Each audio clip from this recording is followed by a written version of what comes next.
First entry ಹೆಂಗೆ ನೀವು ಆಗಿದ್ದು ಸಿನಿಮಾಗೆ? ಚಿಕ್ಕ ವಯಸ್ಸಿಂದ ಆಸೆ ಇತ್ತು ಫಿಲ್ಮ್ ಇಂಡಸ್ಟ್ರಿಗೆ ಬರಬೇಕು ಅಂತೇಳಿ.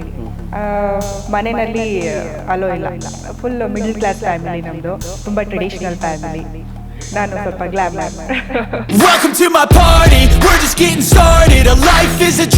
ಅವ್ರಿಗೆ ನಂಬಿಕೆ ಇರಲಿಲ್ಲ, ಹೋಗಿದ್ದಾಳೆ ಏನೋ ಮಾಡ್ತಾಳೆ ಅಂತ. ಹೋಗಿದ್ದಾಳಲ್ಲ, ಬಸ್ ಬರ್ತಾಳೆ, ಎಲ್ಲಿ ಹೋಗ್ತಾಳೆ ಅವಳು ಅಂತೇಳಿ.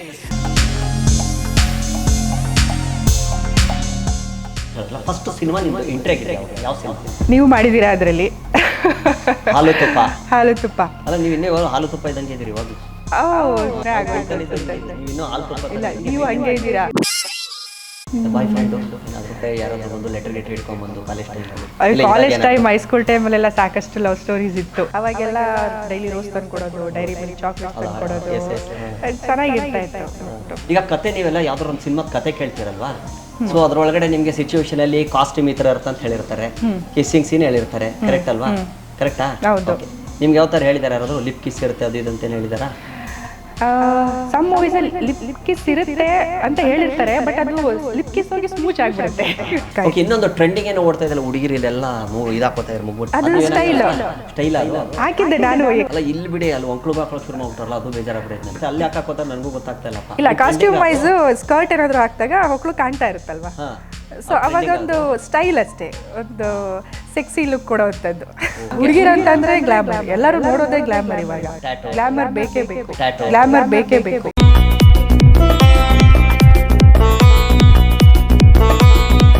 ಮೊದಲಿದ್ದಿದ್ದು ಸಿನಿಮಾ ಇಂಡಸ್ಟ್ರಿಗೂ ಇವಾಗಲೂ ಏನು ವ್ಯತ್ಯಾಸ ಅನಿಸ್ತಾ ಇದೆ ನಿಮಗೆ? ಮೊದಲಿದ್ದಿದ್ದು ಆ್ಯಕ್ಟಿಂಗಿಗೆ ತುಂಬ ಬೆಲೆ ಇರ್ತಾ ಇತ್ತು ಅನ್ನಿಸ್ತು, ಬಟ್ ಇವಾಗೆಲ್ಲ ಎಷ್ಟು ಬೇಕೋ ರೀಟೇಕ್ ತೊಗೋಬೋದು. ಮತ್ತು ಅವಾಗೆಲ್ಲ ರಿಯಲ್ ಆಗಿ ಫೈಟ್ ಮಾಡ್ತಾ ಇದ್ರು, ಬಟ್ ಇವಾಗ ಡ್ಯೂಬ್ಗಳು ಮಾಡ್ಬೋದು. ಆವಾಗ ಸ್ಕ್ರೀನ್ ವೈಸ್ ಎಲ್ಲ ನೋಡಬೇಕು ಅಂತ ಅಂದರೆ ಕ್ವಾಲಿಟಿ ಇರ್ತಾ ಇರಲಿಲ್ಲ, ಬಟ್ ಇವಾಗಂತೂ ಕ್ವಾಲಿಟಿ ಇದೆ, ಮತ್ತು ಸೌಂಡ್ ಎಫೆಕ್ಟ್ ಎಲ್ಲ ತುಂಬ ಚೆನ್ನಾಗಿದೆ. ತುಂಬ ಇದೆ. ಕ್ಯಾಮ್ರಾಗಳು ಅಂತೂ ಸಕ್ಕತ್ತಾಗಿ ಬಂದಿದೆ, ಮೊದಲಿನ ಥರ ಇಲ್ಲ. ಅವಾಗ ಬರೀ ಕ್ಯಾನ್, ರೀಲ್. ನಾನು ರೀಲಲ್ಲಿ ಅವಾಗ ನಾನು ವರ್ಕ್ ನೀವು ಮಾಡಿದ್ದೀರಾ? ರೀಲ್ ಇತ್ತು ಅವಾಗ ಇದ್ದಾಗ? ರೀಲ್ ಕ್ಯಾನ್ ಇರಲಿಲ್ಲ. ಸೊ ನಮ್ಮ ಟೈಮಲ್ಲಿ ರೀಲ್ ಇತ್ತು, ಕ್ಯಾನ್ ಅಂತ ಅವಾಗ. 13,500 ಅವಾಗ. ಒಬ್ರೇನಾದ್ರು ತಪ್ಪು ಮಾಡಿಬಿಟ್ರೆ ಅಂದ್ರೆ ಮತ್ತೆ ಕ್ಯಾನ್ ಚೇಂಜ್ ಮಾಡ್ಬೇಕು. 13,500 ಮಿಸ್ಟೇಕ್ ಆದ್ರೆ 13,500 ಲಾಸ್ ಅಂತ ಪ್ರೊಡ್ಯೂಸರ್ಗೆ. ಒಬ್ರು ಪ್ರೊಡ್ಯೂಸರ್ ಇದ್ರು, ಹೆಸರು ಅಡ್ಡ ಬಂದು ನಿಂತ್ಕೊಂಡ್ಬಿಡೋರಂತೆ. ಬೇಡ ಸಾಕು ತೆಗಿಯಕ್ಕೆ ಹೋಗ್ಬೇಡಿ, ಒಂದೇ ಸತಿ ಎಲ್ಲ ಮಾನಿಟರ್ ಮಾಡಿ ಆಮೇಲೆ ಒಂದು ಟೇಕ್ ತಗೊಂಡ್ಬಿಡೋದು. ಹಂಗೆ ಮಾಡ್ತಾ ಇದ್ರು ಅವಾಗೆಲ್ಲ. ಒಂದು ಮಾನಿಟರ್, ಒಂದು ಟೇಕು. ಅವಾಗ ಟೇಕು, ಇವಾಗ ರೀಟೇಕ್ 10, 20, 30 ಇಡೀ ಒಂದ್ 2-3 ದಿನ. ಅದು ಯಾಕೆ 2-3 ದಿನ ತಗೊಳ್ಳೋದು ಅಂತಂದ್ರೆ, ಹೊಸಬ್ರನ್ನ ಅವ್ರಿಗೆ ಆಕ್ಟಿಂಗ್ ಗೊತ್ತಿರಲ್ಲ, ಏನಿಲ್ಲ, ಹೊಸದಾಗಿ ಯಾರೋ ಎಂಟ್ರಿ ಆಗಿರ್ತಾರೆ, ಏನೋ ಕೈಯಲ್ಲಿ ಒಂದಷ್ಟು ದುಡ್ಡು ಇರುತ್ತೆ, ಬರ್ತಾರೆ, ನಾನು ಹೀರೋ ಆಗಬೇಕು, ನಾನು ಒಂದು ಆರ್ಟಿಸ್ಟ್ ಆಗಬೇಕು ಅಂತ ಇದು ಮಾಡ್ತಾರೆ. ಅಲ್ಲಿ ಪಾಪ ಅವ್ರಿಗೇನು ಅನ್ಸಲ್ಲ, DOP ಸರ್ಗೆ, ಡೈರೆಕ್ಟ್ರಿ ಸರ್ಗೆ, ಮತ್ತು ಬೇರೆ ಸೈಡ್ ಆರ್ಟಿಸ್ಟ್ಗಳಿಗೆ ಏನು ಇರ್ತಾರೆ, ಅವ್ರಿಗೆ ಇರಿಟೇಷನ್ ಆಗ್ತಿರುತ್ತೆ. ಬಟ್ ಹೇಳಂಗಿಲ್ಲ ಬಿಡಂಗಿಲ್ಲ, ಏನು ಅವ್ರು ದುಡ್ಡು ಕೊಡ್ತಾರಲ್ಲ ನಮಗೆ ಏನಕ್ಕೇನೋ ಮಾಡ್ಕೊಳ್ಳಿ ಅಂತ ಅಂದ್ಕೊಂಡು. ಸೊ ಹಾಗೆ ಅವಾಗಿಗೂ ಇವಾಗಿಗೂ ಇರೋ ಡಿಫ್ರೆನ್ಸು ಈ ರೀತಿ ಹೋಗ್ತಾ ಇದೆ. ಕಾಸ್ಟ್ಯೂಮ್ ವೈಸ್ ನೋಡಬೇಕು ಅಂದರೆ ಆವಾಗೆಲ್ಲ ಕಾಸ್ಟ್ಯೂಮ್ಸು ಲಿಮಿಟ್ ಆಗಿರ್ತಾ ಇತ್ತು, ಮತ್ತು ಇವಾಗ ಸಾಕಷ್ಟು trendy costumes, variety costumes, glamour costumes ತುಂಬ ಇದೆ. ಅವಾಗೆಲ್ಲ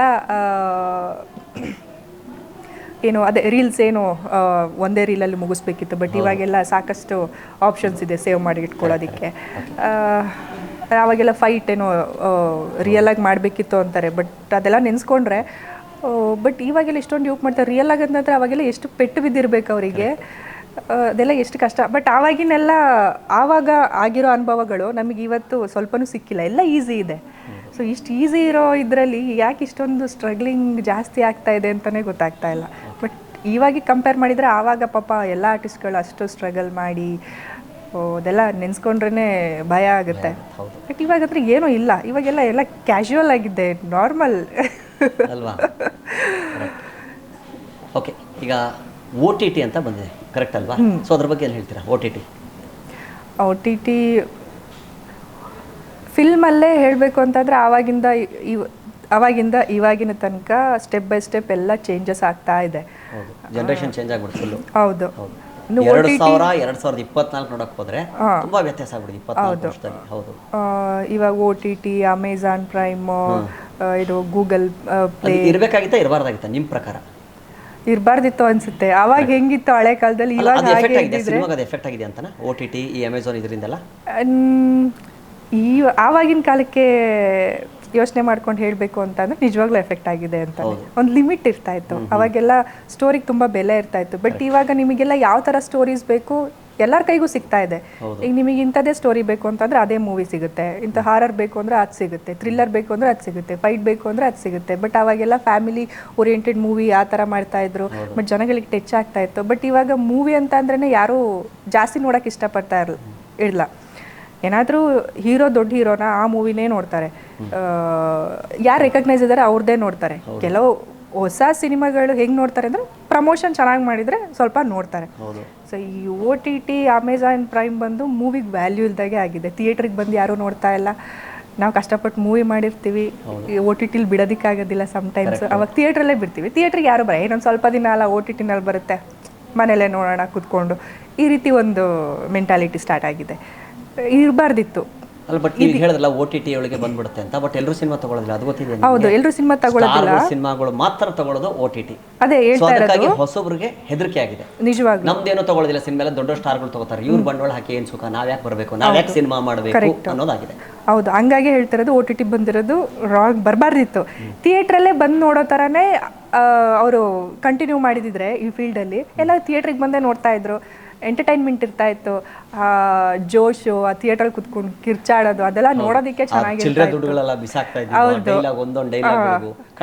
ಬಟ್ ಇವಾಗ ಮನೆಯಲ್ಲೇ ಒಂದು TV ಮಾಡ್ಕೊಬಿಡ್ತಾರೆ, ಒಂದು ರೂಮಲ್ಲಿ ಹೋಮ್ ಥಿಯೇಟರ್ ಥರ ಯಾವ್ದಾದ್ರು ಮೂವಿ ಬಂತು ಅಂದ್ರೆ ಅಲ್ಲೇ ಹಾಕೊಳ್ತಾರೆ. ಏನು ಫ್ಯಾಮಿಲಿ ಜೊತೆ ಕುತ್ಕೊಂಡು ಅಲ್ಲೇ ಸ್ನ್ಯಾಕ್ಸ್ ಬೇಕಾ ಮನೆಯಲ್ಲಿ ಏನು ಮಾಡ್ಕೊಂಡು ಆರಾಮಾಗಿ ತಿನ್ಕೊಂಡು ನೋಡ್ತಾರೆ.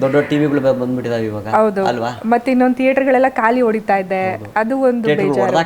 ಕೆಲವು ಥಿಯೇಟರ್ಗಳು, ಸುಮಾರು ಥಿಯೇಟರ್ಗಳು ಹೊಡೆದಾಕ್ಬಿಟ್ಟು. ಹೌದು ಹೌದು, ಕಪಾಲಿ ಥಿಯೇಟರ್ ಹೊಡೆದಾಕಿದ್ರು ಅಲ್ವಾ, ಸುಮಾರು ಥಿಯೇಟರ್ಗಳು, ಮೆಜೆಸ್ಟಿಕ್ ಥಿಯೇಟರ್. ಹೌದು, ಪಾಪ ಎಷ್ಟೋ ವರ್ಷದಿಂದ ಥಿಯೇಟರ್ಗಳು ಬಂದಿದೆ, ಬಟ್ ಏನ್ ಪ್ರಯೋಜನ? ಈ ತರ ಎಲ್ಲ ಚೇಂಜ್ ಮಾಡಿದಾಗ ಅವ್ರ ಬಗ್ಗೆನೂ ಯೋಚನೆ ಮಾಡ್ಬೇಕಲ್ವಾ?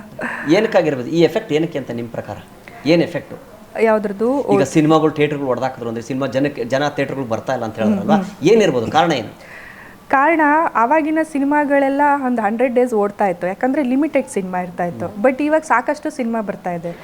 ಬಟ್ ಥಿಯೇಟರ್ಗೆ ಇರಾಕ್ ಬಿಟ್ರೆ ಓಡ್ತವೆ. ಅದೇ, ಸಾಕಷ್ಟು ಸಿನಿಮಾ ಬರ್ತಾ ಇದೆ, ಬಟ್ ಬಂದ್ರೂ ಎಲ್ಲಿ? ಅವಾಗೆಲ್ಲ 100 days ಓಡ್ತಾ ಇತ್ತು, ಇವಾಗೆಲ್ಲ ಬರೀ ಏನು 1 weekಲ್ಲೇ ಮುಚ್ಚಾಕ್ಬಿಡ್ತಾರೆ. ಇನ್ನು ಪಾಪ ಥಿಯೇಟರ್ ಅವ್ರಿಗೂ ಬೇಜಾರಾಗಿ ಹೋಗ್ಬಿಟ್ಟಿದೆ. ಈಗ ಮೊನ್ನೆ ವಿನೋದ್ ಪ್ರಭಾಕರ್ ಸರ್ ಅವರು ಸಿನಿಮಾ ಮಾದೇಶ ತುಂಬಾ ಚೆನ್ನಾಗಿ ಹೋಗ್ತಾ ಇತ್ತು, ಇದಕ್ಕಿದ್ದಾಗೆ ಥಿಯೇಟರ್ಗಳು ಕೊಡ್ಲಿಲ್ಲ, ಕರೆಕ್ಟ್ ಅಲ್ವಾ? ಇದಕ್ಕೇನು ಹೇಳ್ತೀರಾ? ಯಾಕೆ ಕೊಡ್ಲಿಲ್ಲ? ಸಿನಿಮಾ ಒಳ್ಳೆ ಸೂಪರ್ ಸಿನಿಮಾ, ಯಾಕೆ? ಏನು ಕಾರಣ?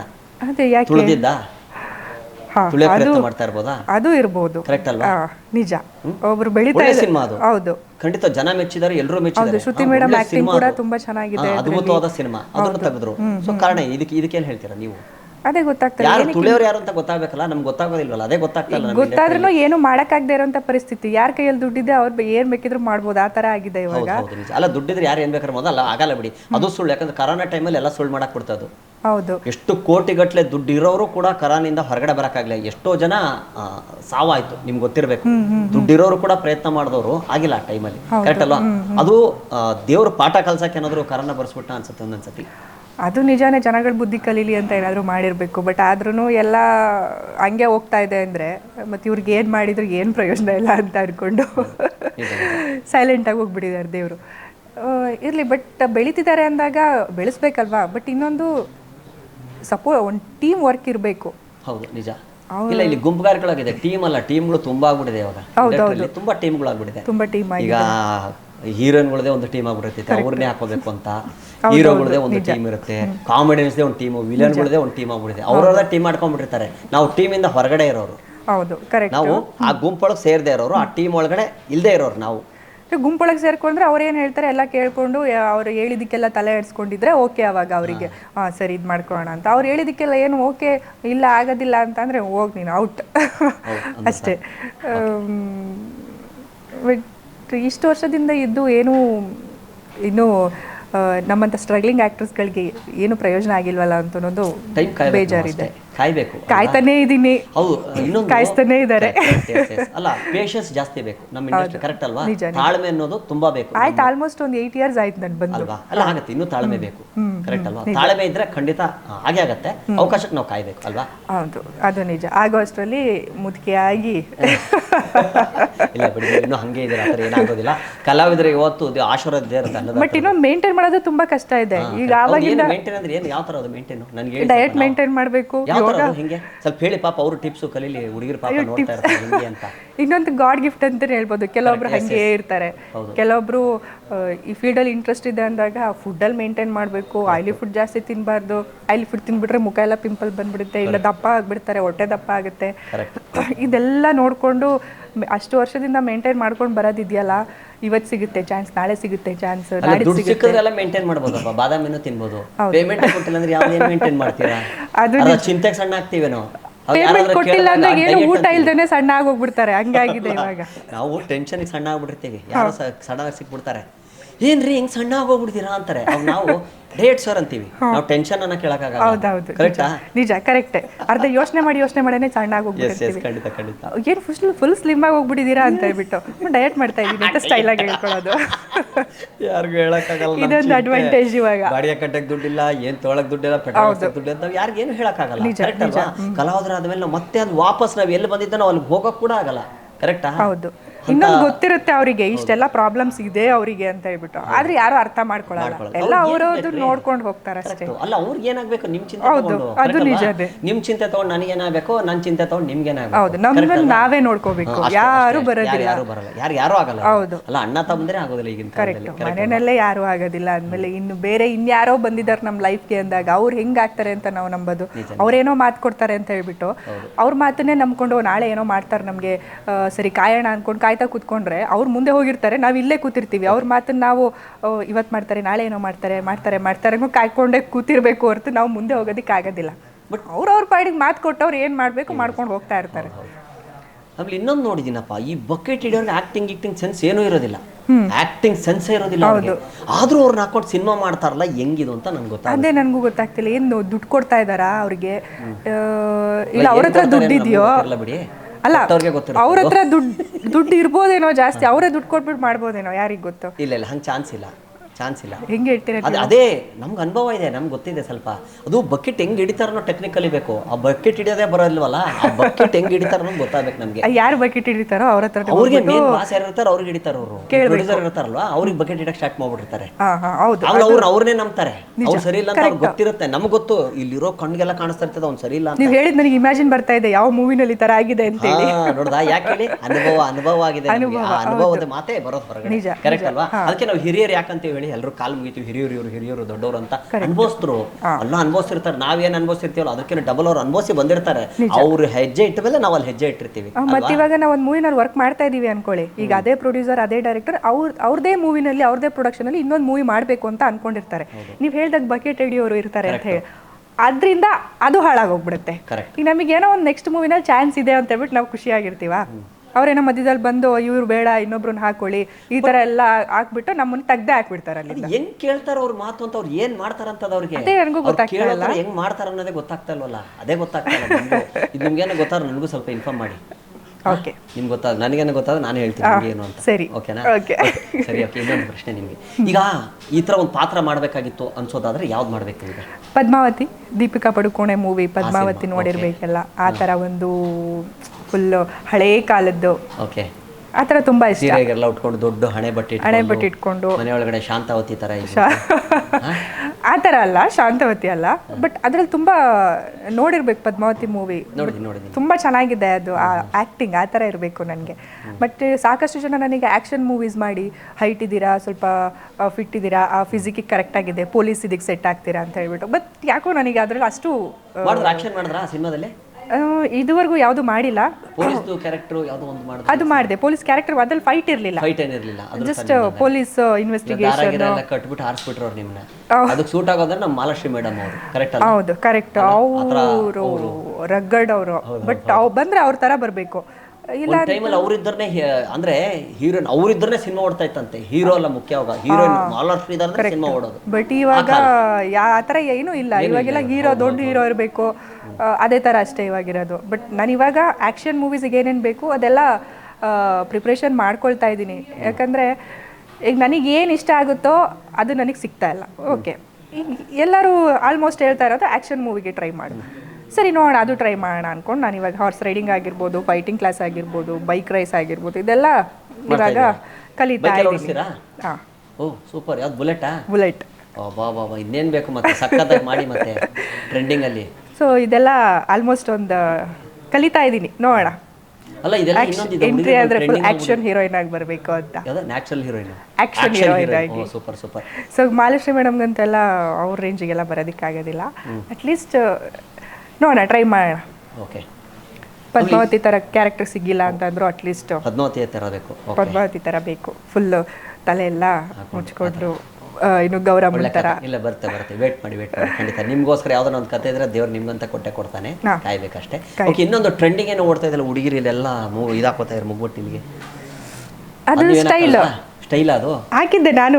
ಕೆಲವೊಂದು ಫೋಟೋ ಶೂಟ್ಗಳಿಗೋ ಇಲ್ಲ ಕೆಲವೊಂದು ಫಂಕ್ಷನ್ಸ್ಗಳಿಗೆ ಏನಾದರೂ ಎಲ್ಲೋ ಸಮ್ ಟೈಮ್ಸ್ ಹಾಕ್ತೀನಿ. ಅಲ್ಲ ಇಲ್ಲಿ ಬಿಡಿ, ಅಲ್ಲಿ ಒಂಕ್ಳು ಹಾಕೊಳ್ಳೋಕೆ ಶುರು ಮಾಡ್ಬಿಟ್ರಲ್ಲ, ಅದು ಬೇಜಾರಾಗ್ಬಿಡೈತೆ. ಅದು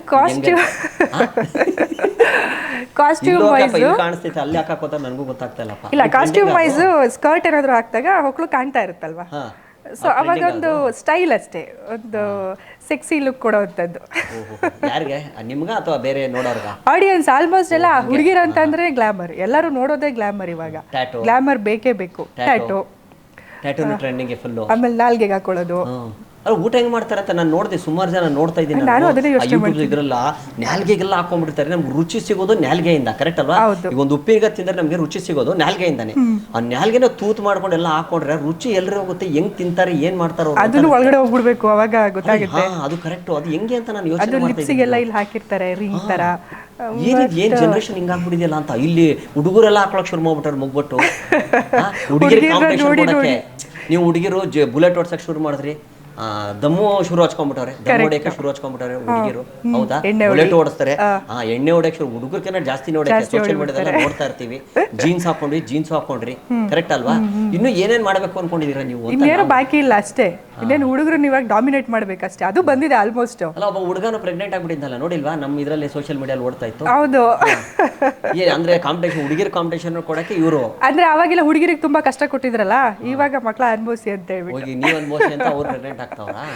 ಹಾಗಿಲ್ಲ, ಜನರೇಷನ್ ಚೇಂಜ್ ಆದಾಗ ಎಲ್ಲದೂ ಕೂಡ ಚೇಂಜ್ ಆಗ್ತಾ ಇದೆ ಅಂತ ಹೇಳ್ಬಿಟ್ಟು. ಏನ್ ಜನರೇಷನ್ ಇದು? ನಾಲ್ಗೆ ಇದಾಕೊಳ್ಳಿ, ಮೂಗ್ಬಟ್ಟು. ನೀವು ಹೇಳ್ದಾಗೆ ಫ್ರೀಡಮ್ ಅಷ್ಟೇ. ಇವಾಗ ಫ್ರೀಡಮ್ ಸಿಕ್ಬಿಟ್ಟು ಎಲ್ಲರಿಗೂ ಏನ್ ಬೇಕಿದ್ರು ಮಾಡ್ಬೋದು, ಹೇಳೋರು ಕೇಳೋರು ಯಾರು ಇಲ್ಲ. ಅವಾಗೆಲ್ಲ ಏನು ಮಾಡಂಗಿಲ್ಲ, ಎಲ್ಲ ಮೂಲೆಯಲ್ಲಿ ಕೂರ್ತಾ ಇದ್ರು. ಬಟ್ ಇವಾಗ ಹೆಂಗಾಗಿದೆ ಅಂತಾನೆ ಹೇಳೋರು ಕೇಳೋರೆ, ನೀನ್ ಅಂತಂದ್ರೆ ನೀನ್ ಯಾರು ಅಂತಾರೆ, ಹಂಗಾಗಿದೆ ಇವಾಗ. ಇವಾಗ ಹೇಳೋರು ಕೇಳೋರು ಯಾರು ಇಲ್ಲ, ಹಂಗಾಗಿ ಅವ್ರವ್ರಿಗೆ ಏನೇನ್ ಬೇಕು, ಏನೇನು ಇಷ್ಟ ಬರುತ್ತೆ ಹೇಳ್ತಾರೆ. ಮನೆಯಲ್ಲೂ ಇವಾಗ ಪೇರೆಂಟ್ಸ್ ಆಗಿರ್ಬೋದು ಏನು ಕೇಳಲ್ಲ, ಮಕ್ಳು ಏನು ಮಾಡ್ತಿದ್ದಾರೆ, ಇದನ್ನ ಓಕೆ ಫ್ರೀಡಮ್ ಬಿಟ್ಬಿಡೋಣ. US ಕಲ್ಚರ್ ಭಾರತದ ಬಿಟ್ಟು US ಒಳಗೆ ಏನಿದೆಯೋ ಅದು ಟ್ರೆಂಡಿಂಗ್ ಓಡಿಸ್ತಾ ಇದ್ದಾರೆ. ಬಟ್ ಅರ್ಥ ಆಗ್ತಿಲ್ಲ. ಬಟ್ ನಮ್ಮ ಸಂಸ್ಕೃತಿ ನಮ್ಮ ಥರ ಇದ್ರೇನೆ ಚಂದ ಅಂತ ಹೇಳ್ಬಿಟ್ಟು ಅದು ನಿಜ. ಬಟ್ ಅದು ಮತ್ತೆ ತಿರುಗಿ ಹಿಂದೆ ಅಂತೂ ಹೋಗೋದಕ್ಕಾಗೋದಿಲ್ಲ. ಇನ್ನು ಮುಂದೆ ಇನ್ನೂ ಎಕ್ಸ್ಟ್ರಾಸ್ ಏನೇನೋ ಬರ್ಬೋದು, ಹೇಳೋಕ್ಕಾಗಲ್ಲ. ಬಟ್ ನಮಗೆ ಹಳೆ ಕಾಲದ ಸಂಸ್ಕೃತಿ ಬೇಕು ಅಂತಂದರೆ ಮತ್ತೆ ಅದಕ್ಕೆ ಹೋಗೋದಕ್ಕಾಗೋದಿಲ್ಲ. ಬಟ್ ಮನ್ಸು ಮಾಡಿದರೆ ಹೋಗ್ಬೋದು. ಎಲ್ಲರೂ ಅವ್ರವ್ರ ಮನೆಯಲ್ಲಿ ಮನ್ಸು ಮಾಡಬೇಕು, ನನ್ನ ಮಕ್ಕಳು ಇದೇ ಥರ ಇರಬೇಕು ಅಂತ ಹೇಳ್ಬಿಟ್ಟು ಸ್ವಲ್ಪ ಜನ ಇದ್ದಾರೆ. ಆಲ್ಮೋಸ್ಟ್ ಒಂದು 40% ಆದರೂ ಇದ್ದಾರೆ ಇವಾಗ. ಅದೆಲ್ಲ ಇನ್ನೂ ಎಷ್ಟು ವರ್ಷ, ಎಷ್ಟು ಜನ್ರೇಷನ್ ಉಳಿಯುತ್ತೋ ಗೊತ್ತಿಲ್ಲ, ನೋಡೋಣ. ಓಕೆ, ತುಂಬ ನಿಜವಾಗ್ಲೂ ಸಖತ್ತಾಗಿ ಮಾತಾಡ್ತಾರೆ, ಓಪನ್ ಆಗಿ ಮಾತಾಡಿದ್ರೆ ಖುಷಿ ಆಯ್ತು ನನಗೆ. ಓಕೆ, ನಿಮಗೆ ಇನ್ನೂ ಒಂದು ಪ್ರಶ್ನೆ, ಓಕೆನಾ? ಇನ್ನೊಂದು ಪ್ರಶ್ನೆ. ಸಿನಿಮಾ ಈಗ ನಿಮಗೆ ಅವಕಾಶಗಳು ಹುಡ್ಕೊಂಡು ಬರ್ತಾ ಇಲ್ಲ ಅಂದ್ರೆ ಅಲ್ವಾ, ಯಾಕೆ ಕಾರಣ ಏನಿರ್ಬೋದು ನಿಮ್ಮ ಪ್ರಕಾರ? ನೀವು ಆ್ಯಕ್ಟಿಂಗ್ ಚೆನ್ನಾಗಿ ಮಾಡ್ತೀರಾ, ನಾವು ನೋಡಿದ್ವಿ, ಹಾಲು ತುಪ್ಪ ಅಲ್ಲೆಲ್ಲ ಮಾಡಿದ್ದೀನಿ, ಸುಮಾರು ನಾವು 1-2-3 ಸಿನಿಮಾ ಮಾಡಿದ್ದೀವಿ ಜೊತೆಗೆ. ಸೊ ನೀವು ಪರ್ಫಾರ್ಮೆನ್ಸ್ ಚೆನ್ನಾಗಿದೆ, ನೋಡೋಕ್ಕೂ ಚೆನ್ನಾಗಿದ್ದೀರಾ, ಕಾರಣ ಏನಿರ್ಬೋದು? ಸ್ಟೋರೀಸ್ ಬರ್ತಾ ಇದೆ, ಬಟ್ ನಾನು ಏನಕ್ಕೆ ಒಪ್ಕೋತಾ ಇಲ್ಲ ಅಂತ ಅಂದರೆ, ಇನ್ನೂ ಎಷ್ಟು ವರ್ಷ ಅಂತ ಹೇಳ್ಬಿಟ್ಟು ಒಂದು ಹೊಸ ಟೀಮ್ಗಳು ಅವರಿನ್ನೂ ರಿಲೀಸ್ ಮಾಡಿರಲ್ಲ, ಇನ್ನು ಹೆಂಗೆ ಹೋಗಲಿ ನಾನು. ಸೊ ಅದಕ್ಕೆ ಯಾವುದೋ ಸ್ವಲ್ಪ ರೆಕಗ್ನೈಸ್ ಇರೋವಂಥ ಟೀಮ್ಗಳ ಜೊತೆ ವರ್ಕ್ ಮಾಡಬೇಕು ಅಂತ ಆಸೆ ಪಡ್ತಾ ಇದ್ದೀನಿ. ಇರೋದೊಂದು ಡೈರೆಕ್ಟಾಗಿ ಹೇಳ್ತಾ ಇದ್ದೀನಿ.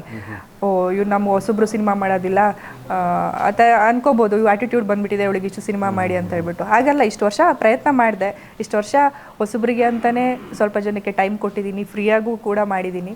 ಇನ್ಮೇಲೆ ಏನಕ್ಕೆ ಮಾಡಬೇಕು ಅನ್ನೋದೊಂದು ಸ್ಟಾಪ್ ಮಾಡಿದ್ದೀನಿ ಅಷ್ಟೇ. ಮಾಡಲ್ಲ ಅಂತಿಲ್ಲ, ಬಟ್ ಗುಡ್ ಸ್ಟೋರಿ, ಬಟ್ ನನಗೆ ಇಷ್ಟ ಆಗುವಂಥದ್ದು ಹೀರೋಯಿನ್ ಓರಿಯೆಂಟೆಡ್ ಆ ಥರ ಬಂದರೆ ಹೊಸಬ್ರ ಜೊತೆ ಸಿನಿಮಾ ಮಾಡೋದಕ್ಕೂ ಕೂಡ ರೆಡಿ. ಆಲ್ಮೋಸ್ಟ್ ಇವಾಗ ಒಳ್ಳೆ ಪ್ರೊಡಕ್ಷನ್ ಜೊತೆ ಮೂವಿ ಮಾಡಬೇಕು ಅಂದ್ಕೊಂಡಿದ್ದೀನಿ. ತಮಿಳ್ ಆಲ್ಮೋಸ್ಟ್ ಒಂದು ಮಾಡಿದ್ದೀನಿ. ತಮಿಳಲ್ಲಿ ಮಿಕ್ಸಿಂಗ್ ಕಾದಲ್ ಅಂತ. ಮಲಯಾಳಿ ಇಲ್ಲ, next month release. Main heroine hero ಬಂದು Malayali hero. Okay okay okay. Almost ಇವಾಗ ತೆಲುಗುನಲ್ಲಿ ಟ್ರೈ ಮಾಡೋಣ ಅನ್ಕೊಂಡಿದ್ದೀನಿ. ಹಿಂದಿ ಆಲ್ಮೋಸ್ಟ್ ಇವಾಗ ಆಲ್ಬಮ್ ಸಾಂಗ್ ಎಂಟ್ರಿ, ಆಲ್ಬಮ್ ಆದಮೇಲೆ ನೆಕ್ಸ್ಟ್ ಮೂವಿ ಕೂಡ ಎಂಟ್ರಿ ಆಗ್ತೀನಿ. ಡ್ಯಾನ್ಸ್ ಇತ್ತು ಆಲ್ಬಮಲ್ಲಿ? ಡ್ಯಾನ್ಸ್ ಇಲ್ಲ, ಅದೊಂದು ಗಜಲ್ ಸಾಂಗ್, ಹಿಂದಿ ಗಜಲ್. ಚಂದನ್ ದಾಸ್ ಸಿಂಗರ್, ಚಂದನ್ ದಾಸ್ ಹಳೇ ಅವ್ರ ಗಜಲ್ ಸಿಂಗರ್ ಅಂತಾನೆ ಫೇಮಸ್. ಇಲ್ಲ, ಎಲ್ಲ ಮುಂಬೈ. ಡೈರೆಕ್ಟರ್ ಕೂಡ Bollywood director. Hindi okay maintain ಮಾಡ್ತೀನಿ. ಬಟ್ ಭಾಷೆ ಅನ್ನೋದು ಎಲ್ಲೋದ್ರೂ ಸ್ವಲ್ಪ ಬೇಕು, ಹಿಂದಿ ಬೇಕು, ಇಂಗ್ಲಿಷ್ ಬೇಕಾಗುತ್ತೆ. ಆ ಕಡೆ ಹೋದಾಗ ಬೇಕೇ ಬೇಕು. ಇಲ್ಲಿ ಬಂದಾಗ ಅವರು ಅವ್ರ ಭಾಷೆನ ನಾವು ಮಾತಾಡಬೇಕು, ಅವ್ರ ಭಾಷೆ ನಾವು ಮಾತಾಡಬೇಕು, ನಮ್ಮ ಭಾಷೆ ಮಾತ್ರ ಇಲ್ಲಿ ಯಾವನ ಬರಲಿ ಅವ್ರು ಕನ್ನಡ ಮಾತಾಡಬೇಕು. ಇನ್ಮೇಲೆ ಅವಾಗ ಇವ್ರು ಬೇಡ, ಬೇರೆಯವ್ರು ಹಾಕೋಬೇಡ, ಯಾರಿಗೆ ಹಿಂದಿ ಬರುತ್ತೆ. ಬಟ್ ಎಲ್ಲ ಬಿಲ್ಡಪ್ ಆಗಿದೆ ಇವಾಗ. ವಾಯ್ಸ್ ಡಬ್ಬಿಂಗ್ ಎಲ್ಲ ನೀವೇ ಮಾಡ್ತೀರಲ್ವಾ? ಫಿಲಮ್ಗೆ ವಾಯ್ಸ್ ಕೊಡ್ತಾ ಕನ್ನಡ ಫಿಲ್ಮ್ಗೆ ಕೆಲವೊಂದು ನಾನು ಕೊಡ್ತೀನಿ, ಕೆಲವೊಂದು ಏನ್ ಮಾಡ್ತಾರೆ ಅಂತ ನನಗೆ ಹೇಳೇ ಇರೋದಿಲ್ಲ ಅವರು. ವಾಯ್ಸ್ ಡಬ್ಬಿಂಗ್ ಮಾಡೋಂಗಿಲ್ಲ ಅವರು. ವಾಯ್ಸ್ ಡಬ್ಬಿಂಗ್ ನನಗೆ ಹೇಳೇ ಇರಲ್ಲ, ಮಾಡಿಸ್ಬಿಟ್ಟಿರ್ತಾರೆ. ಆಮೇಲೆ ವಾಯ್ಸ್ ಡಬ್ಬಿಂಗ್ ಆಗೋಯ್ತಾ ಸರ್, ನನಗೆ ಕರೀಲೇ ಇಲ್ಲ, ಬೇರೆಯವ್ರ ಹತ್ರ ಮಾಡಿಸಿದ್ವಿ, ನಿಮ್ಮ ವಾಯ್ಸ್ ಸೂಟ್ ಆಗಲ್ಲ ಅಂತ ಹೇಳ್ಬಿಟ್ಟು ಬೇರೆಯವ್ರ ಹತ್ರ ಮಾಡಿಸಿದ್ವಿ. ಫಸ್ಟ್ ನನ್ನನ್ನು ಕರೆಸ್ಬೇಕಲ್ವಾ, ಕರೆಸ್ಬಿಟ್ಟು ನನ್ನ ವಾಯ್ಸ್ ಸೆಟ್ ಆಗುತ್ತಾ ಇಲ್ವಾ ಅನ್ನೋದು ಚೆಕ್ ಮಾಡಿ ಅದಾದಮೇಲೆ ನಾನು ಹೇಳಬೇಕು. ಬಟ್ ಇಲ್ಲ, ಅವ್ರಿಗೆ ಹೆಂಗೆ ಬೇಕು ಅವ್ರ ಇಷ್ಟದಂದಾಗೆ ಪೇಮೆಂಟ್ ಏನಾದರೂ ಕಮ್ಮಿ ಕೊಟ್ರಾ, ಇಲ್ಲ ಫ್ರೀಯಾಗಿ ಯಾರೋ ವಾಯ್ಸ್ ಡಬ್ಬಿಂಗ್ ಮಾಡೋಕ್ಕೆ ಬಂದ್ರಾ ಮಾಡಿಸ್ಬಿಟ್ಟು ಬಿಡೋದು. ಬಟ್ ಅದ್ರಲ್ಲಿ ನಮ್ದು ತಾನೇ ಹಾಳಾಗೋದು. ಗೊತ್ತಿಲ್ಲ ಅದೇನಕ್ಕೆ ಹಂಗೆ ಮಾಡ್ತಾರೆ ಅಂತ. ಇರಲಿ, ಭಾಷೆಗಳು ನಮ್ಮ ಕರ್ನಾಟಕಕ್ಕೆ ಬಂದಾಗ ಕನ್ನಡನೇ ಮಾತಾಡಿ ಅಂತ ಅದು ಹೋಗ್ಬಿಟ್ಟಿದೆ ಇವಾಗ. ಕನ್ನಡ ಬಂದ್ರೂ ಒಂದು ನನಗೆ ರಶ್ಮಿಕಾ ಮಂದಣ್ಣ ನಾಟಕ ಬಂದರು, ಅವರು ಬಿಡಿ ಈಗ ತೆಲುಗು ಹಿಂದಿ ಆ ಕಡೆ ಎಲ್ಲ ಹೋಗ್ಬಿಟ್ಟಿದ್ದಾರೆ. ಆಮೇಲೆ ಅವರು ಸ್ಮೂಚ್ ಇದ್ರದೆಲ್ಲ ಫುಲ್ಲು ಕಾಮನ್ ಆಗಿ ತಗೊಂಡ್ಬಿಟ್ಟಿದ್ದಾರೆ. ಕರೆಕ್ಟ್ ಅಲ್ವಾ? ಕರೆಕ್ಟಾ? ಹೌದು. ಸೊ ಕನ್ನಡದಲ್ಲಿ ಇದ್ದವರು, ಸೊ ಅಲ್ಲಿ ಹೋಗ್ಬಿಟ್ಟೀಗ ಆಂಧ್ರದಲ್ಲಿ ಒಂದ್ಸತಿ ಯಾವುದಕ್ಕೆ ಹೋದಾಗ I came just from Andhra Hyderabad ಅಂತ ಹೇಳಿದ್ರು ಅವರು, ಅಲ್ವಾ? ಅದ್ರ ಬಗ್ಗೆ ಏನು ಹೇಳ್ತೀರಾ? ಇಲ್ಲೇ ಇದ್ದಿದ್ದು ಕರ್ನಾಟಕದವ್ರೆ, ಅದು ಕೊಡಗಿನವ್ರು. ನಮ್ಮ ಕರ್ನಾಟಕದ್ದು ಮೇನು ಕೊಡಗು ಅಂದ್ರೆ ನಾವು ಯಾವತ್ತೂ ಮರೆಯಕ್ಕೆ ಸಾಧ್ಯ ಇಲ್ಲ, ಕಾವೇರಿ ಅಂತಾನೆ ನಾಲ್ಕ ಬರುತ್ತೆ. ಸೊ ಅಂಥವ್ರು ಕನ್ನಡದ ಬಗ್ಗೆನ ಮರ್ತು ಬಿಟ್ಟಿದ್ದಾರೆ ತುಂಬಾ. ಅದ್ರ ಬಗ್ಗೆ ಏನು ಹೇಳ್ತೀರಾ? ಈಗ ಅವ್ರು ಬೆಲ್ಟಾಗಿದೆ, ಬೆಳ್ದಾಗಿರೋರು ನಾವು ಹೈದರಾಬಾದಿಂದ ಬಂದ್ವಿ, ಮುಂಬೈಯಿಂದ ಬಂದ್ವಿ ಅಂತಂದ್ರೆ ಅವ್ರನ್ನೇನು ಅವ್ರು ತುಣಿಯೋದಕ್ಕೆ ಆಗೋದಿಲ್ಲ. ಅವ್ರು ಏನು ಹೇಳಿದ್ರು ಜೈ, ಏನು ಒಂದು 2-3 ದಿನ ಮಾತಾಡ್ತಾರೆ ಅವ್ರ ಬಗ್ಗೆ ತಪ್ಪಾಗಿ, ಅವ್ರ ಪಾಡಿಗೆ ಅವ್ರ ಏನು ಮಾಡಬೇಕು ಅದನ್ನ ಮಾಡ್ತಾ ಹೋಗ್ತಾರೆ. ಅವ್ರ ಪಬ್ಲಿಸಿಟಿಗೆ ಏನು ಬೇಕೋ ಅದನ್ನ ಮಾಡ್ಕೊಳ್ತಾ ಇದ್ದಾರೆ. ಅದು ನಮಗಳಿಗೆ ಗೊತ್ತಾಗ್ತಾ ಇಲ್ಲ. ಅವ್ರು ಬೇಕು ಅಂತ ಹಂಗೆ ಹೇಳ್ತಾರೆ. ಏನಕ್ಕೆ ಅಂದರೆ ಒಂದು 4 ಜನ ಮಾತಾಡ್ತಾರೆ, 4 ಜನ ಏನು ಕಾಂಟ್ರವರ್ಸಿ ಥರ ಒಂದು ಟ್ರೋಲ್ ಮಾಡ್ತಾರೆ ಅನ್ನೋದೊಂದು, ಅದನ್ನ ನಮ್ಗಳಿಗೆ ಅರ್ಥ ಆಗ್ತಾ ಇಲ್ಲ ಅಷ್ಟೇ. ಬಟ್ ಅವ್ರು ಬೆಳೆಯೋದಕ್ಕೆ ಏನೇನು ಮಾಡಬೇಕು, ಹೆಂಗೆ ಹೋಗಬೇಕು, ಅವ್ರ ಪಾಡಿಗೆ ಅವ್ರು ಹೋಗ್ತಾ ಇದ್ದಾರೆ. ನಿಜವಾಗ್ಲೂ ಶಿ ಈಸ್ ಲಕ್ಕಿ ಅಂತಲೇ ಹೇಳ್ಬೋದು, ಆ್ಯಂಡ್ ಟ್ಯಾಲೆಂಟ್ ಅಂತಲೇ ಹೇಳ್ಬೋದು. Hats off to her. So ಯಾವ್ದಾದ್ರು ಒಂದು ಕತೆ ಬಂದಾಗ ಯಾವ್ದಾರು ರಿಜೆಕ್ಟ್ ಮಾಡಿದ್ರಿ ಯಾವ್ದೊಂದು ಸಿನಿಮಾ ನೀವು, ಇದು ಬೇಡ ನಾನು ಮಾಡೋಕ್ಕಾಗಲ್ಲ ಅಂತ ಯಾವ್ದಾರು ಬಿಟ್ಟಿದ್ದೀರಿ? ಅದು ಡೈರೆಕ್ಟಾಗಿ ನಾನು ಮಾಡಲ್ಲ ಅಂತ ಹೇಳಲ್ಲ, ನಾನು ಬಿಸಿ ಇದ್ದೀನಿ ಇಲ್ಲಾಂದ್ರೆ ಪೇಮೆಂಟ್ ಜಾಸ್ತಿ ಈ ಥರ ಹೇಳ್ಬಿಟ್ಟು ಕ್ಲೋಸ್ ಮಾಡಿಬಿಡ್ತೀನಿ. ಯಾಕಂದರೆ ಅವರಿಗೂ ಪಾಪ ಬೇಜಾರಾಗತ್ತೆ ಬೇಡ, ಡೈರೆಕ್ಟಾಗಿ ಇರೋದನ್ನೆಲ್ಲ ಹೇಳ್ತಾ ಇದ್ದೀನಿ. ನಾಳೆ ದಿನ ಏನಾದ್ರು ನೋಡಿದಾಗ ಹಿಂಗೆ ಅದಕ್ಕೆ ನಮ್ಮ ಮೂವಿ ಒಪ್ಕೊಳ್ಳಿಲ್ಲ ಇವಳು ಅಂತಲೇ ಅನ್ಕೋಬೇಕು. ಸೊ ಇನ್ನೊಂದು ಹೇಳ್ತೀನಿ ನಾನು, ಹೊಸೊಬ್ರದ್ದು ಸಿನಿಮಾ ಅಂದರೆ ಈಗ ನೋಡಿ, ಕೆಲವರು ಹೊಸೊಬ್ರು ಅಂದಾಗ ನಮ್ಗೆ ಸಿನಿಮಾಗೆ ಯಾರು ದೊಡ್ಡ ಆರ್ಟಿಸ್ಟ್ಗಳು ಡೇಟ್ಗಳು ಕೊಡಲ್ಲ, ಹೊಸೊಬ್ರು ಇವ್ರು ಮಾಡ್ತಾರಿಲ್ಲ ಅಂತ. ಹಿಟ್ಟಾಗ್ಬೋದಲ್ವಾ? ಅವ್ರು ಒಳ್ಳೆ ಕತೆ ಇಟ್ಕೊಂಡು ಪಾಪ ಎಷ್ಟೋ ವರ್ಷದಿಂದ ಕತೆ ಬರೆದು ಒಬ್ರು ಹೊಸೊಬ್ರು, ನಾನು ಹೊಸೊಬ್ರಿಗೆ ನಾನು ಸಪೋರ್ಟ್ ಮಾಡ್ತೀನಿ. ನಾನು ಹೇಳೋ ಪ್ರಕಾರ ಮಾಡಬೇಕು ಅನ್ಸುತ್ತೆ ನಾವೆಲ್ಲರೂ, ಪ್ರತಿಯೊಬ್ಬರು ಕಲಾವಿದರು. ಈಗ ಒಬ್ಬ ಡೈರೆಕ್ಟರ್ ಹೆಂಗಾಗ್ತಾನೆ, ಒಬ್ಬ ಡೈರೆಕ್ಟರ್ ಹೆಂಗಾಗ್ತಾನೆ, ಹೊಸ ಕಥೆಯಿಂದ ಬಂದ ತಾನೆ ಅವ್ರು ಹಳೆ ಡೈರೆಕ್ಟರ್ ಆಗೋದು. ಕರೆಕ್ಟ್ ಅಲ್ವಾ? ಮತ್ತೆ ನಾವು ಇವ್ರಿಗೆ ಈಗ ನಮ್ಗೆ ಹೆಂಗ್ ಅವಕಾಶ ಸಿಗಲ್ಲ, ನಾವು ಒಂದೊಂದ್ಸತಿ ಒದ್ದಾಡ್ತೀವಿ, ಅವ್ರ ಪಾಪ ಅವ್ರ ಹಂಗ ಕಾಯ್ತಾ ಇರ್ತಾರೆ. ಕರೆಕ್ಟ್ ಅಲ್ವಾ? ನಂಗೆ ತಿಳಿದಂಗೆ ಹೊಸೊಬ್ರಿಗೂ ಕೂಡ ಅವಕಾಶ ಕೊಡ್ಲೇಬೇಕು ಡೈರೆಕ್ಟರ್ಗಳಿಗೆ. ಕರೆಕ್ಟ್ ಅಲ್ವಾ? ನೀವು ಹೇಳಿದ್ ನಾನು ಒಪ್ಕೋತೀನಿ. ನೀವು ಹೇಳ್ದಾಗೆ ನಾನು ಮಾಡಿದ್ದೀನಿ ಕೆಲವೊಂದಷ್ಟು ಮೂವಿಗಳು, ಅದೇ ಹೊಸೊಬ್ರು ಜೊತೆ ಮಾಡಿರೋದೇ ತುಂಬಾ ಮೂವಿಗಳಿದೆ. ಬಟ್ ಏನು ಪ್ರಯೋಜನ ಆಗಿಲ್ಲ, ರಿಲೀಸ್ ಮಾಡಿಲ್ಲ. ಅದು ಒಂದು 4-5 ಸಲ ಆದಾಗ, 1 ಸಲ ಆಗ್ಬೋದು, 2 ಸಲ ಆಗ್ಬೋದು, 3 ಸಲ ಆಗ್ಬೋದು, ಕಂಟಿನ್ಯೂ ಆಗ್ತಾ ಇದ್ದಾಗ ನಮ್ಗೆ ಬೇಜಾರಾಗಿ ಹೋಗ್ಬಿಡುತ್ತೆ. ಅವಾಗ ನಮ್ಗೊಂದು ಡಿಸೈಡ್ ಬಂದ್ಬಿಡುತ್ತೆ, ಹೊಸಬ್ರ ಜೊತೆ ಏನು ಮಾಡೋದು ಬೇಡ. ಅದು ಈಗ ಹೊಸಬ್ರು ಬರ್ತಾರೆ, ಓಕೆ ಒಪ್ಕೊಳ್ಳೋಣ. ಅವರು ಒಂದು ನೀಟಾಗಿ ಪ್ಲಾನ್ ಮಾಡಿ ಈ ಟೈಮಿಗೆ ರಿಲೀಸ್ ಮಾಡಬೇಕು, ಇಷ್ಟು ಬಜೆಟ್ ಇಟ್ಕೋಬೇಕು, ಈ ಥರ ನೀಟಾಗಿ ಪ್ಲಾನ್ ಮಾಡಿ ಮಾಡಬೇಕಲ್ವಾ? ಸ್ಟಾರ್ಟಿಂಗ್ ಹೇಳ್ಬೇಕಾದ್ರೆ ಎಲ್ಲ ಹಂಗೆ ಹಿಂಗೆ ಅಂತ ಇನ್ನೇನು ರಿಲೀಸೇ ಆಗೋಗ್ಬಿಡುತ್ತೆ, ಒಂದು 6 ಮಂತ್ಸ್ ಒಳಗೆ ರಿಲೀಸ್ ಆಗಿಬಿಡುತ್ತೆ ಅನ್ನೋ ಥರನೇ. ಇನ್ನೂ 2-3 ಇಯರ್ಸ್ ಆಯಿತು, ಇನ್ನೂ ರಿಲೀಸೇ ಆಗಿಲ್ಲ ನನ್ನ ಮೂವಿಗಳು. ಸೊ ಹಂಗಿದ್ದಾಗ ಬೇಜಾರಾಗೇ ಆಗುತ್ತಲ್ವ? ಸೊ ನೀವು ಹೇಳ್ದಂಗೆ ಓಕೆ, ಹೊಸಬ್ರಿಗೆ ರೆಸ್ಪೆಕ್ಟ್ ಕೊಟ್ಟಿದ್ದೀನಿ ನಾನು, ಹೊಸಬ್ರ ಜೊತೆ ವರ್ಕ್ ಮಾಡಿದ್ದೀನಿ.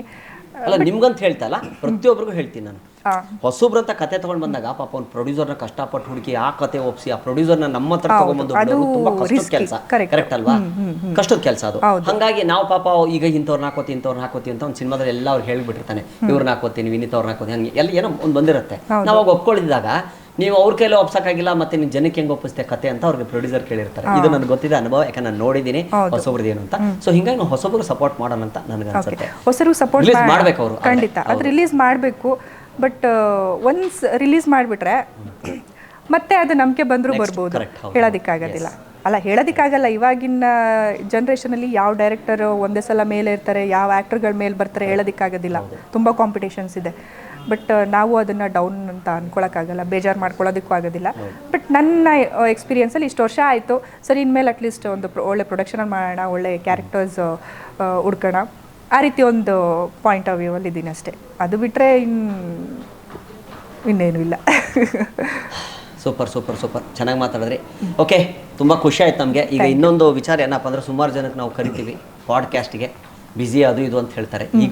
ಈಗಿನವರು ಕೆಲವರು ಮಾಡೋದಂಥದ್ದು ಅದು ನಂಗೆ ತಿಳಿದಂಗೆ ಸ್ವಲ್ಪ ಬಿಲ್ಡಪ್ ಅನ್ಸುತ್ತೆ ಅದು. ಯಾಕಂದ್ರೆ ಅವ್ರಿಗೆ ಬಂದ್ರೆ ಅದು ಅವ್ರಿಗೆ ಪ್ಲಸ್ ಪಾಯಿಂಟ್, ಕರೆಕ್ಟ್ ಅಲ್ಲ? ಎಷ್ಟೋ ಜನ ನಮ್ಗೆ ಮಾತು ಕೊಟ್ಬಿಟ್ಟು ಬರೆದಿರೋದೆಲ್ಲ ಮಾಡ್ತಾರೆ. ಸೊ ನೀವು ಕರೆದ ತಕ್ಷಣ ಬಂದ್ರಿ, ಥ್ಯಾಂಕ್ ಯು, ಧನ್ಯವಾದಗಳು, ತುಂಬಾ ಖುಷಿ ಆಯ್ತು. ಓಕೆನಾ? ಸೊ ನಿಮ್ಗೆ ಒಳ್ಳೇದಾಗ್ಲಿ, ಆಲ್ ದ ಬೆಸ್ಟ್ ಅಂತ ಹೇಳ್ತೀವಿ ನಾವು ಫ್ರೀಡಮ್ ಟಿವಿ ಕಡೆಯಿಂದ. ಓಕೆನಾ? ಕರೆದ ತಕ್ಷಣ ನಮ್ಮ ಡೇಟ್ ಕೊಟ್ಟು ಟೈಮ್ಗೆ ಕರೆಕ್ಟಾಗಿ ಬಂದಿದ್ದೀರಾ, ಧನ್ಯವಾದಗಳು. Thank you. ಸೊ ಏನು ಹೇಳಕ್ಕೆ ಇಷ್ಟಪಡ್ತೀರಾ ನಮ್ಮ ಅನ್ನದಾತರಿಗೆ, ನಮ್ಮ ಫ್ರೀಡಮ್ ಟಿವಿ ಬಗ್ಗೆ ಏನು ಹೇಳ್ತೀರಾ? ಇಷ್ಟು ವರ್ಷ ನನ್ನ ಕನ್ನಡ ಇಂಡಸ್ಟ್ರಿನಲ್ಲಿ ನನಗೆ ಚಾನ್ಸ್ ಕೊಟ್ಟಂಥ ಎಲ್ಲ ಡೈರೆಕ್ಟರ್ಸ್, ಪ್ರೊಡ್ಯೂಸರ್ಸ್, ಹಾಗೆ ನನ್ನ ಮೂವಿಗಳನ್ನ ನೋಡಿ ಮೆಚ್ಕೊಂಡಿರೋವಂಥ ಎಲ್ಲ ಆಡಿಯನ್ಸ್ಗೂ ಕೂಡ ಥ್ಯಾಂಕ್ ಯು ಸೋ ಮಚ್. ಇದೇ ಥರ ಸಪೋರ್ಟ್ ಮಾಡಿ ಅಂತ ಕೇಳ್ಕೊಳ್ತೀನಿ. ಇನ್ನು ಸಾಕಷ್ಟು ಮೂವಿಗಳು ರಿಲೀಸಿಗೆ ರೆಡಿ ಇದೆ, ಇನ್ನೂ ಸ್ಕ್ರೀನ್ ಮುಂದೆ ಬರೋದಕ್ಕೆ ನಾನು ಕೂಡ ವೆಯ್ಟ್ ಮಾಡ್ತಾಯಿದ್ದೀನಿ. ನೀವು ಕೂಡ ನೋಡಿ ಅಂತ ಕೇಳ್ಕೊಳ್ತೀನಿ. ಹಾಗೆ ನನ್ನನ್ನು ಇವತ್ತು ಈ ಫ್ರೀಡಮ್ ಟಿವಿ ಕರೆಸ್ಕೊಂಡು ನಿಮ್ಗಳ ಮುಂದೆ ನನ್ನ ಎಕ್ಸ್ಪೀರಿಯನ್ಸ್ನ ಶೇರ್ನ ನಿಮ್ಮ ಮುಂದೆ ಹಂಚ್ಕೊಂಡಿದ್ದೀನಿ. Thank you so much. Thank you Freedom TV. ಅನ್ನದಾತರೆ, ನಿಜವೂ ಖುಷಿ ಆಯಿತು ಕರೆದ ತಕ್ಷಣ ಬಂದರು. ಸೊ ಇಂಥ ಕಲಾವಿದರಿಗೆ, ನಮ್ಮಂಥ ಕಲಾವಿದರಿಗೆ ಎಲ್ಲ ಪ್ರತಿಯೊಬ್ಬರು ಕಲಾವಿದರಿಗೂ ಬೆಳೆಸೋದು ನೀವೇ. ಎಲ್ಲ ನಿಮಗೆ ಗೊತ್ತಾಗಿದೆ ಏನು ಕಲಾವಿದರ ಕಷ್ಟ ಏನು ಅಂತ ಪ್ರತಿಯೊಂದು ಎಲ್ಲ ಹೇಳಿದ್ವಿ. ಸೊ ಇದು ಫ್ರೀಡಮ್ ಟಿವಿಯ ಪಾಡ್ಕಾಸ್ಟ್ ಕಾರ್ಯಕ್ರಮ. ಸೊ ಮತ್ತೆ ಮುಂದಿನ ಅತಿಥಿಯೊಂದಿಗೆ ನಾವು ಬರ್ತೀವಿ. ಇವತ್ತು ಯಾರ್ಯಾರು ಕಾರ್ಯಕ್ರಮ ನೋಡಿದ್ರು ಅವ್ರಿಗೆಲ್ರಿಗೂ ಧನ್ಯವಾದಗಳು. ಜೈ ಹಿಂದ್, ಜೈ ಕರ್ನಾಟಕ. ಮತ್ತೆ